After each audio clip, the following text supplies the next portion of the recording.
जो बोले सोनियाल। आज हम लोग पढ़ेंगे सिख धर्म। कौन सा धर्म?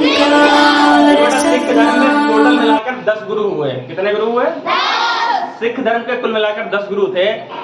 आज हम उन 10 गुरुओं के बारे में पढ़ेंगे। किस गुरु को मुगलों ने फांसी की सजा या मृत्युदंड दे दिया उसके बारे में देखेंगे, और उनका पवित्र ग्रंथ क्या है। वो सारी चीजें जो हमारे एग्जाम के लिए महत्वपूर्ण है और हमारे लिए, हमारे सामान्य ज्ञान के लिए अच्छी है, वो सारी चीजें पढ़े। चलिए शुरू करते हैं। देखो, इनके सबसे पहले जो गुरु थे उनका नाम था गुरु नानक देव। क्या नाम था? गुरु नानक देव। इन्हें सिख धर्म का संस्थापक भी माना जाता है, मतलब सिख धर्म इन्होंने ही बनाया था। तो ये सबसे महत्वपूर्ण है। यही पूछा जा सकता है कि बताओ सिख धर्म के संस्थापक कौन थे? तो कौन थे? इनका जन्म हुआ था लाहौर के तलवंडी में, पाकिस्तान में है। लाहौर कहाँ है? वर्तमान समय में है पाकिस्तान में। और ये बात क्योंकि सिख धर्म बहुत पहले बना हुआ है, 1469 ईस्वी की बात है, 1469, और बंटवारा हुआ 1947 में। तो उससे पहले तब पाकिस्तान भारत एक ही में था।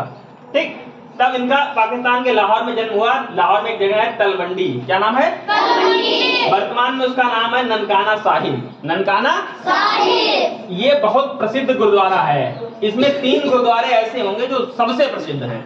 उनमें से एक है ननकाना साहिब। इनकी जो मृत्यु हुई वो ही करतारपुर में। कहाँ हुई? करतारपुर में। करतारपुर कॉरिडोर के बारे में न्यूज में बहुत आता रहता है कि सरकार ने करतारपुर कॉरिडोर खुलवा दिया ताकि लोग जा सकें। तो करतारपुर गुरुद्वारा एक है ननकाना साहिब। ये 2 प्रसिद्ध गुरुद्वारे कहाँ हैं? पाकिस्तान। कहाँ है? पाकिस्तान। और इन गुरुओं ने एक बहुत ही अहम काम किया गुरु नानक देव ने, वो था लंगर।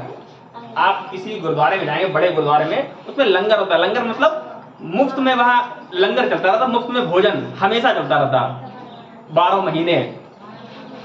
एक ऐसे मतलब जगह है जहां हमेशा मुफ्त में भोजन सभी को मिलता रहे, किसी भी धर्म का कोई भी हो। ये बहुत बड़ी चीज हो गई। हमेशा लंगर मतलब हमेशा भंडारा चलता रहा 12 महीने, और रोज खाना बदल के बनता। तो वो व्यवस्था इन्होंने करी थी। किसने करी थी? गुरु नानक देव। इनका मानना था संगत और पंगत। संगत में रहो, साथ साथ रहो, और पंगत में खाओ। पंगत में खाओ तो साथी में ही। तो ये व्यवस्था किसने करी थी? गुरु नानक देव। यही थे इस धर्म के संस्थापक। आप लंगर में जब भी जाएंगे भोजन करने, वहां ऐसे रोटियां मिलती हैं, ऐसे करेंगे जो आप। अब बहुत अच्छा लगता, बहुत ही अच्छा लगता है। आप कभी स्वर्ण मंदिर जाएं, पंजाब इसकी बात करेंगे, इस देश का, हमारे ख्याल से चाहे इस विश्व का सबसे खूबसूरत अगर कोई धार्मिक स्थल है तो वो है स्वर्ण मंदिर। क्या है? आगे देखिए, दूसरे गुरु थे गुरु अंगद देव। कौन थे? गुरु अंगद देव। इन्होंने जो थी गुरुमुख लिपि, गुरुमुख जैसे हिंदी की हमारी लिपि क्या है? देवनागरी। कौन सी है? देवनागरी। जिसमें लिखते हैं, तो पंजाबी भाषा जो सिख भाषा लिखते हैं उसकी जो लिपि है वो गुरुमुख।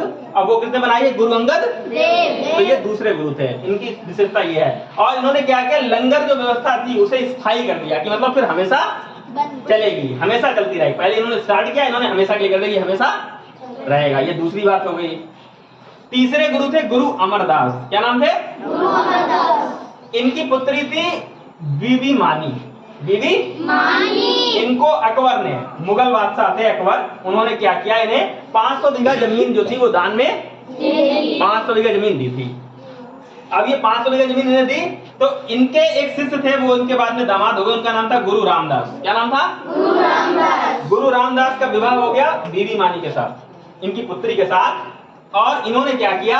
एक नगर बसा दिया, उसका नाम था रामदास नगर। क्या नाम था? रामदास नगर। आज के समय में हम उस नगर को जानते हैं अमृतसर के नाम से। किसके नाम से? अमृतसर। यही है वो मंदिर जिसे बोलते हैं स्वर्ण मंदिर। ठीक, उसके बाद 5वें है गुरु अर्जुन देव। कौन है? गुरु अर्जुन देव। वो है गुरु रामदास के पुत्र। यहाँ से जो था पद क्या हो गया? वंशानुगत। पिता उनके पुत्र ऐसे बनेंगे। तो ये गुरु अर्जुन देव जो थे, इनके पुत्र थे गुरु रामदास के। इन्हें कहा जाता था सच्चा बादशाह। क्या कहा जाता था? सच्चे बादशाह थे। इन्होंने बनवाया स्वर्ण मंदिर। क्या बनवाया? इसके लिए हम बात कर रहे थे, वो स्वर्ण मंदिर बनवाया है इन्होंने। आप चित्र में देख नहीं सकते हैं, हरविंदर साहिब उसका नाम है। वैसे क्या नाम है? हरविंदर साहिब। और इन्होंने गुरु ग्रंथ साहिब, ये पंजाबियों के जो प्रमुख पुस्तक है, जैसे हमारे यहाँ रामायण है, हमारे यहाँ रामायण और गीता है। और बौद्ध धर्म में क्या था? त्रिपिटक। जैन धर्म में क्या था? आगम। तो जो पंजाबियों में जो मुख्य ग्रंथ है वो है गुरु ग्रंथ साहिब। गुरु ग्रंथ साहिब, जैसे हमारे यहाँ रामायण पूजनीय है वैसे ही गुरु ग्रंथ साहिब, ठीक है। तो गुरु ग्रंथ साहिब प्रसिद्ध जो पुस्तक है, धर्म ग्रंथ है, उसकी रचना किसने की? इन्होंने करी, ठीक। इन्होंने क्या किया, जो जहांगीर थे, कौन थे? जहांगीर के पुत्र थे खुसरो। कौन थे? खुसरो। तो जहांगीर जैसे राजा बने, बुढ़ापे में तो राजा बन पाए, तो इनके पुत्र चाहते थे कि हम भी राजा बने, हम भी बने। तो इन्होंने क्या किया, विद्रोह कर दिया और ये पहुंचे किसके पास? अर्जुन देव के पास। अर्जुन देव, गुरु अर्जुन देव के पास पहुंचे, तो इन्होंने आशीर्वाद दिया कि भाई बन जाओ। तो ये बात जब जहांगीर को पता चली तो इन्होंने क्या किया, गुरु अर्जुन देव को दे दिया मृत्युदंड। क्या दे दिया? मृत्युदंड, मौत की सजा दे दी, और ये इनकी कहानी खत्म हो गई। उसके बाद इनके पुत्र थे गुरु हरगोविंद। कौन थे? गुरु हरगोविंद। ये थे छठे गुरु। कौन थे? छठे गुरु। इन्होंने क्या किया, जब ये माहौल देखा तो इन्होंने क्या किया, सिखों को सैन्यकरण कर दिया, सिखों को सैन्य शिक्षा देने लगे, तलवार बाकी सब चलाना सिखाने लगे। इन्होंने कहा सैनिकों की जरूरत पड़ेगी। देखो, क्योंकि मुगलों ने क्या किया, उनके इतने प्रसिद्ध गुरु, इतने महान गुरु अर्जुन देव, उन्हें क्या कर दिया, मौत की सजा दे दी, उन्हें फांसी दे दी। बताओ, तो उन्होंने क्या किया, प्रशिक्षण देना शुरू किया। सेना बनाने का काम किसने किया? गुरु हरगोविंद ने, ठीक। और उन्होंने एक तख्त बनाया जिसे ईश्वर का सिंहासन बोलते हैं, अकाल तख्त। क्या बोलते हैं? आप गुरुद्वारे में जाएंगे, तख्त सा बना होगा बहुत बड़ा सा, उसी में रखा होता, वही लोग चलते रहते, वहां गुरुवाणी बोलती रहती। आप जाएंगे गुरुद्वारे में तो सबसे पहले वही दिखेगा, अकाल। उसके बाद आता है सातवें गुरु हैं, जिनके पुत्र हैं गुरु हरराम। इन्होंने कुछ काम नहीं खास किया, इन्होंने दारा सिकों का इलाज किया। किसका किया? ये औरंगजेब के भाई हैं, औरंगजेब के भाई शाहजहां के पुत्र, इनका क्या किया? इलाज किया। और इन्हीं के पुत्र थे हरिकिशन। क्या नाम था? हरिकिशन। एक हरिकिशन थे, एक पुत्र और थे। जो दूसरे पुत्र थे उन्होंने तो औरंगजेब के पास गए और कुछ ऐसी बात कही या कुछ भी काम किया, वो तो औरंगजेब हो गए उनसे खुश, औरंगजेब हो गए खुश, ये हो गए नाराज, ये हो गए नाराज। तो 6 वर्ष के पुत्र को क्या बना दिया? गुरु। क्या बना दिया? गुरु। और ये सबसे कम गुरु बने और सबसे कम उम्र में इनकी मृत्यु भी हो गई। इन्हें एक बीमारी हो गई थी, चेचक। क्या हो गया था? चेचक की बीमारी हो गई, उसकी वजह से ये बहुत जल्द इनकी मृत्यु भी हो गई, मैं 4 साल ही रह पाए। उसके बाद में ये 9वें गुरु हैं, ये बहुत ही महत्वपूर्ण है। इनका नाम है गुरु तेग बहादुर। ये बहुत ही महत्वपूर्ण गुरु में से एक है, इनमें से 10 में से। तो इन्होंने क्या किया, इन्हें औरंगजेब ने अपने दरबार में बुलाया। इनकी बहुत ही मतलब ये बहुत फेमस थे, सिखों में ये बहुत ही चर्चित थे।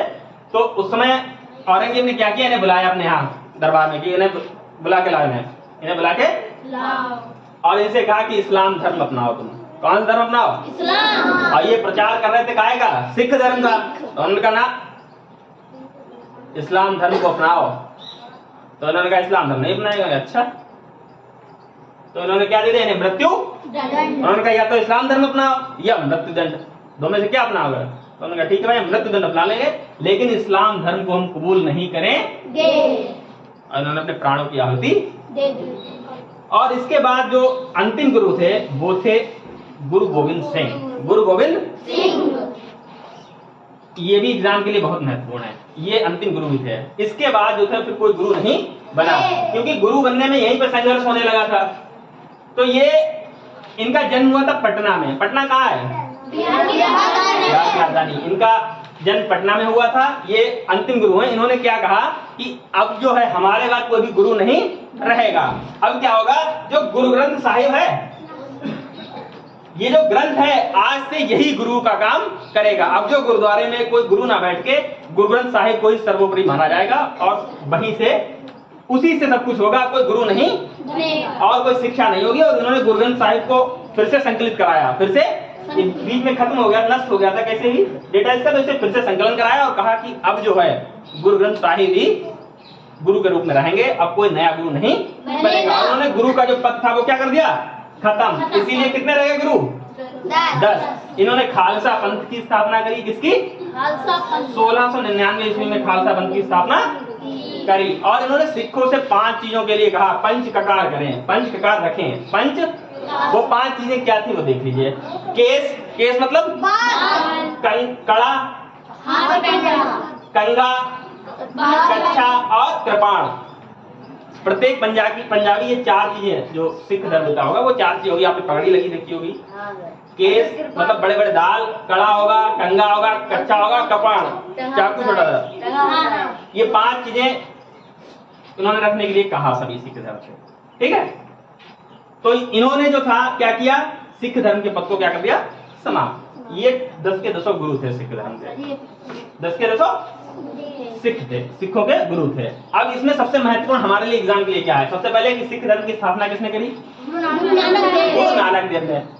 किस गुरु की हत्या जहांगीर ने करवा दी थी, तो 5वें गुरु थे, वो क्या नाम था उनका, अर्जुन।